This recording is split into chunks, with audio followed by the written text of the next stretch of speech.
What's up, guys? It's your girl Haley Pro, aka the SoundChick here. Featured for today's interview, we have Arrival of Autumn's drummer Ty Fox. If you have not heard of this band, keep on listening to this interview to learn about their recent releases, which include their cover for Bark at the Moon and their latest album, The Harbinger, which was released back in 2019. Not only that, but we also cover some interesting and funny stories. So if you're interested in learning more about this awesome metal band or how their fans helped them out while they were stranded on the side of the road while on tour, keep on listening to this interview. Trust me, it's worth it. I'm Ty Fox. I play for the band Arrival of Autumn, and thank you very much for having me on. To get started here, let's talk about the band's latest release, which is Bark at the Moon. Talk to me about this track a little bit. What's the meaning behind it? I guess this song's always been really close to me personally because my dad used to put me to sleep to it when I was a kid. It was always that and Shot in the Dark. So Ozzy was basically the thing that started getting me personally into heavy metal. And, we needed something to do. We wanted to just give something to the people because it's fun, right? We had some time on our hands. We had got a lot of stuff done. We had some extra time. So we decided we'd try to see what we could get away with doing ourselves. So it was really cool. Try to keep it the same, but also make it a little bit the same vein of AOA. So we honored what's there and then just kind of juiced it up. That was the point. Yeah, I absolutely get that. It definitely had, your own unique style put on it for sure. It was really good. I liked it a lot. So let's go back to, your most recent album release, which was back in 2019. You guys released The Harbinger. For those who haven't heard your music in general, what can, people expect or get a taste of when they, listen to Arrival of Autumn? We're the weird blend of too heavy for a lot of the core music, and we're too core for a lot of the death metal.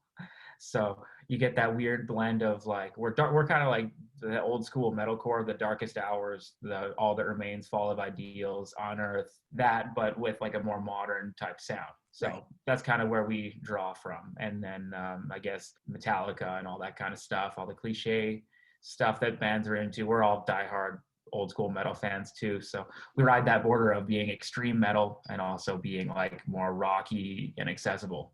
We're fast. We don't play slow. That's the other thing too. We're always about keeping it metal and keeping it real. Hell yeah, I like that a lot. What would you say are some of your favorite tracks off this album? My favorite track off the album is Apocalyptic. Yeah. So that one especially, we did the music video for that song ourselves too. We filmed it, edited it, did everything completely in-house just to see what we could do. And that was the very start of the pandemic. And that was just that would touch on the question you had asked previously. That was really to see what we could do. And because we did that led us to let's see if we can record our own stuff instead of someone else. So we sent it out, got it mixed, and it turned out pretty cool. Awesome. Yeah, that's awesome.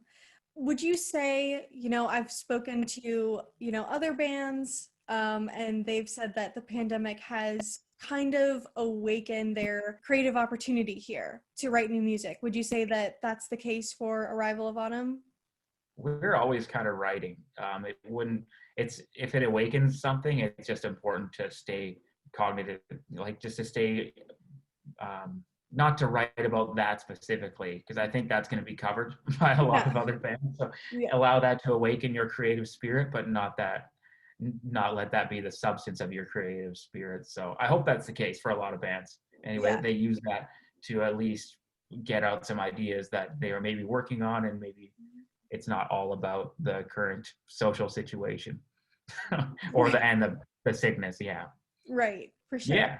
We're always doing stuff, and we're actually in the process of jamming out those demos now and making them come to life, and it's a lot faster and a lot more gnarly. It's one of the song that I helped write is actually kind of more death metal, and I really had to I used to play death metal all the time. That was my thing. I love to just play fast, and my band isn't so much it's not crazy death metal all the time. I'm pretty meat and potatoes when it comes to drums, but I really took it upon myself to write something that was a little bit more gnarly on the drums and shit that I haven't touched in a long time. So I really have been taking time to really dig in and get my chops up, and I videotaped myself trying to play this new song the other day, and it was pathetic. It was so bad.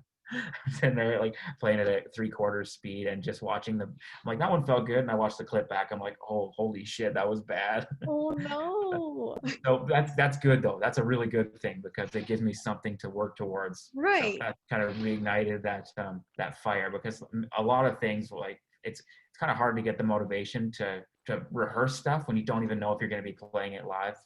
Right, And absolutely. So, Arrival of Autumn has played, the same stage as many other bands. To name a couple would be Red or In Flames. What were some of your favorite bands to play on the same ticket with?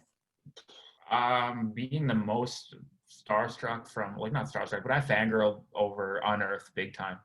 That's probably the one band that I was like, holy shit, I'm playing with Unearth. That was the coolest thing.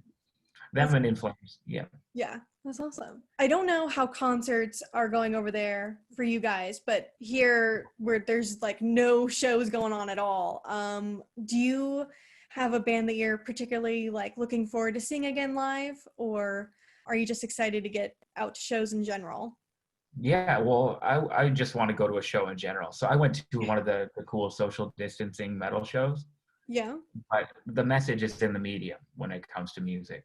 And the medium is on stage, people jam packed together and sharing an experience. The experience doesn't come across live when people are sitting at a table and the band has a piece of plexiglass between them. It doesn't work. So the medium needs to change in order to adapt. If they're going to do shows and do them safely, which is fine, it needs to be like King Diamond or like something or Guar where there's a show happening. It's not just a band up there rocking out because it doesn't translate if people can't interact. So I would say that maybe doing some sort of stage show, something like I have no idea. King Diamond and Guar would be the two bands that come to mind in metal that can sit there and entertain you, whether you're sitting down, standing up, in the pit, in the back.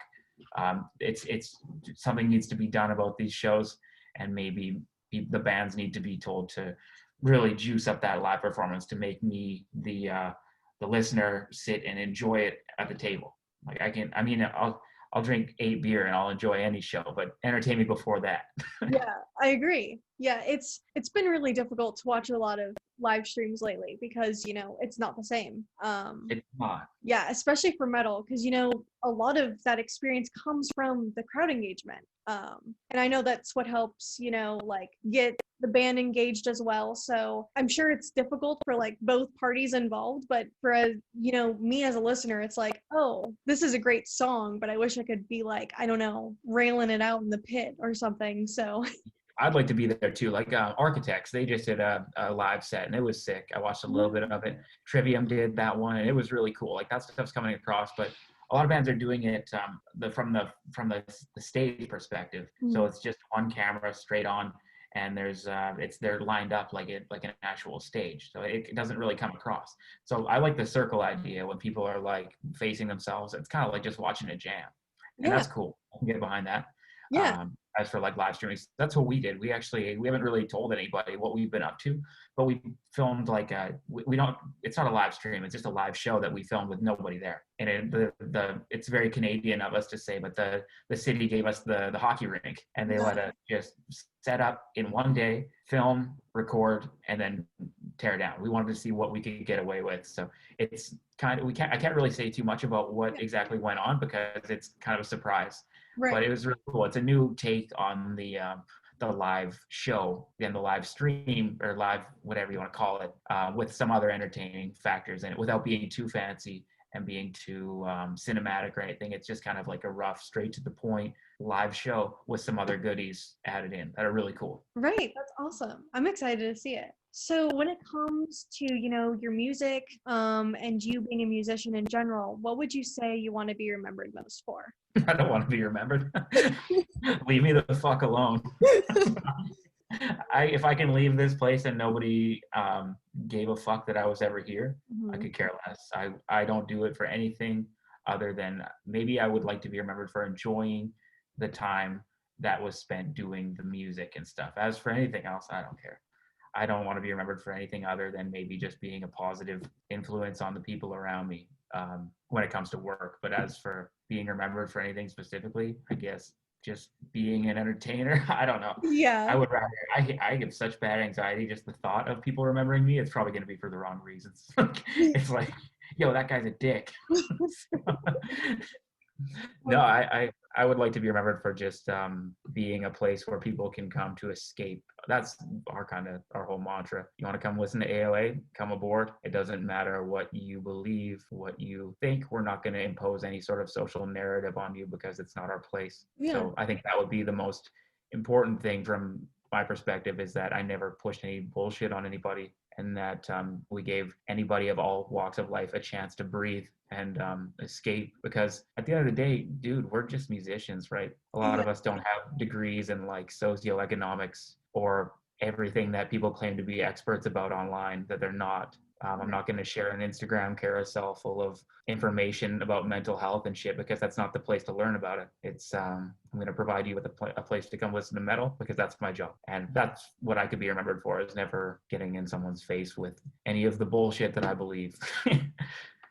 You know, being a musician is not an easy job, or I guess career field to get into, with, you know, the numerous hours and pain and stuff that goes into, you know, making music. What was that aha moment for you that made you realize this is what you wanted to do? I didn't have the aha moment. I Really? had no.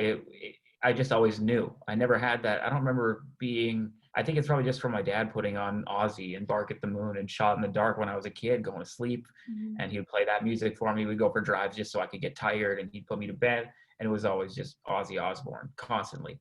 And then the Tony Hawk games, and I was just like, "Fuck, I Yeah. want to do like."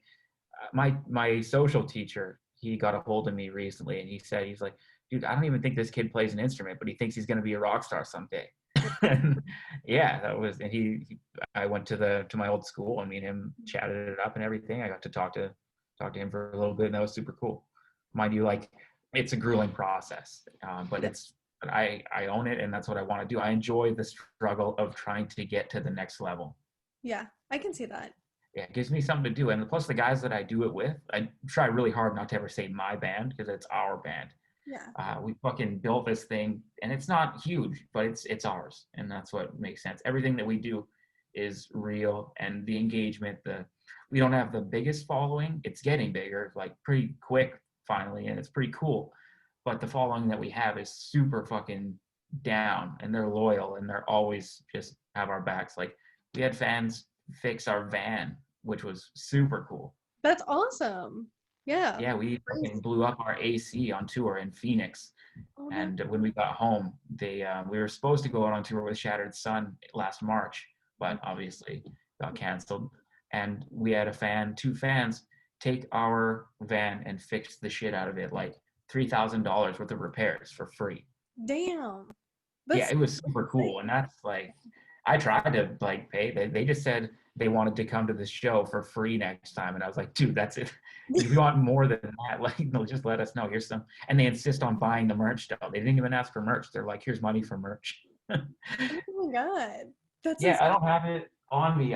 They made me a sign too. Like, the band was just given our logo ingrained in like a really cool piece of wood. Like, we got 5 of them for each member of the band. That's awesome. Super cool. Yeah, so we brought them to that live filming when we shot that live stuff. So we said they could come watch. Yeah. That's awesome. Just really, really cool stuff like that. Yeah.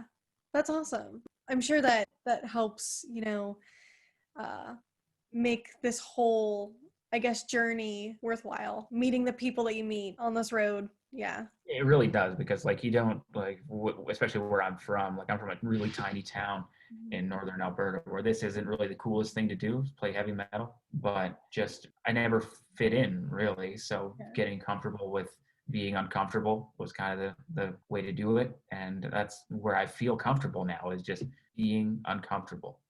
And I keep that going with every level of music. That whenever we take it somewhere new, it's just, you get that feeling of, ooh, what are we doing? It keeps you uncomfortable but ready and sharp. Yeah, I can see that. Here's a fun one for you. What is your favorite piece of band merch you ever bought yourself? My favorite piece of band merch. Yeah. I have no idea. I had a shirt. Oh fuck, I have a Kiss shirt that I wear all the time. I've had it since I was real. Like, I'm fat now, but like, when I was a kid, I was like real fat. I had a Kiss shirt that I bought in grade 6, or I have a Kiss shirt that I bought in grade 6, and I still wear it all the time, and it is fucking mangled. It's like I got attacked by a dog in it when I was a kid, Oh so no. it's like just shredded up. Yeah. And I got a new shirt for Christmas one time, and I cut holes in the brand new shirt and cut patches out of it and Yeah. fucking glued them to the Kiss shirt so I can still wear it. And the patches are still on there. So that's my favorite piece of band merch is my ghetto Kiss shirt that I had since I was like probably grade 6 or grade 7. It's so fucked. Like there's holes, both Yeah. armpits are blown out of it. It used to be a long sleeve. I cut it into a short sleeve, and it's still just kicking. I wear it all the time.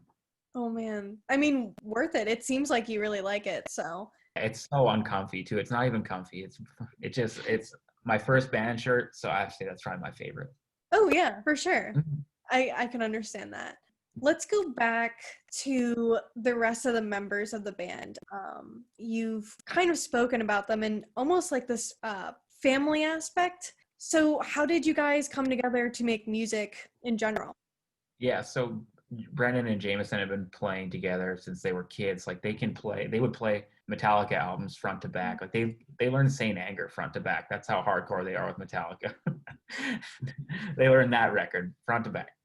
So they've been playing together since they were kids. Jameson, our singer, used to play guitar in the band. He was Yeah. also the singer. He was singer and guitar at the same time. He wanted to be like James Hetfield 2.0. So we stole Ryan, Mhm. and Ryan now plays guitar to relieve Jameson of having to play this shit. He would have to play some crazy stuff.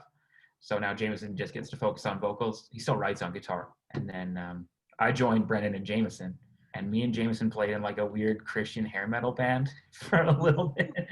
And Oh, wow. yeah, it was whack. And then Okay. we said that wasn't for us, so we decided to do some other stuff with Brendan, and then that kind of just evolved into what you see today over the course of 9 years. Awesome. I know you mentioned a few bands, Ozzy being one of the main influences I gathered. But what would you say are some other influences you guys, I guess, take away to make your own unique version of yourselves?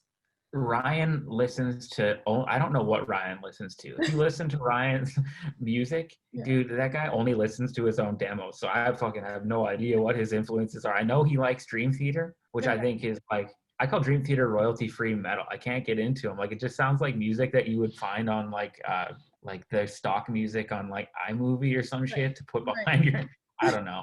They got some good stuff, but I'm not a fan. And what else? I don't know what else he listens to. I think he likes Between the Buried and Me, and they're sick. Yeah. Uh, Jameson and Brendan love Metallica. Brendan loves Suffocation and Death and like all these crazy death metal bands. And same, that's kind of my alley too. Right. Jameson likes his Architects and his. He was a really big Bullet for My Valentine fan at one time. And Oh, like nice. Yeah. Yeah. we all really like. It's funny because I never classified myself as a Bring Me the Horizon fan. I was always like, I don't really care about them. They're like whatever. And then I caught myself. I was like, man, that band's not that good. They only have like 4 good albums. And then I was like, oh, yeah, 4 albums that I've fucking found myself listening to all the time. I was like, yeah, they're a great band. They're sick. Yeah. So Um, I don't know if there's like much of an influence, but there's just bands that we really like Old School, All That Remains, Fall of Ideals era. I think that's probably the closest thing yeah. to Harbinger. It's just balls to the walls the whole way through. Nice. I like it. So I have, one last question for you, and that is, having been a musician for a while now, what is some advice you would pass down to others that you wish somebody gave you? That I wish somebody gave me. I guess it would be practice all the time Yeah. and practice effectively. Yeah. Uh, yeah, and just like the biggest advice would be to promote yourself properly. Right. Promote yourself effectively and properly. Because the first time we ever played a show out of the city, we thought because we were on tour that people were going to be there and it was going to be packed house front to back. Right. Yeah, it wasn't. It was, nobody showed up because we didn't understand or respect promoting a show out of the town that we were. And yeah, right. So we played Edmonton our first show and nobody showed up. So, which is fine. Shit happens. But we were Yeah. also kids. Yeah. We were like 16, 17. And we're like, where's all the people? So they're busy doing shit that matters. That's what they're doing. Oh So no. you got to make yourself matter. You got to sell yourself, and you got to do it positively and effectively. And how you do that is contact bands and people from other towns, and you don't contact them just solely to become to get them to come to your show. You just kind of got to row down. You just got to try to make friends in other places, like that are in bands that share the same interests as you. There's bands out there that will not fucking help you at all because they're jealous. And there's a band that fucking copies the shit out of us all. We see them, and I'm such an asshole that I like look at them and I know when they're I purposely just go look to see what they're copying from us or trying to take from us. Right. And they do it, but they do such a shitty job at it. It makes me laugh. It makes me happy. So Yeah. that's not how you do it. You don't do what they do. You be friends with other bands and people that are like-minded, and you mean it. Hey guys, it's a SoundChick here again. I hope you enjoy the interview with Arrival of Autumn's drummer Ty Fox. In your free time, please make sure and go and check out this band's music. Their cover for Bark at the Moon is pretty awesome. They put their own unique twist on it, and the track is pretty sick. As always, I enjoyed having you on this broadcast, and I look forward to seeing you on the next one. The views, thoughts, and opinions expressed by the interview subject belong solely to themselves and not necessarily the SoundChick or its sponsors. We thank you for tuning in and look forward to seeing you on the next broadcast. If you're interested in reading up more of my interviews or music reviews that I do, follow me on my social media on Twitter or Instagram at RealSoundChick. This is a great place to see all of my updates, so definitely check it out there. In the meantime, rock on, my dudes.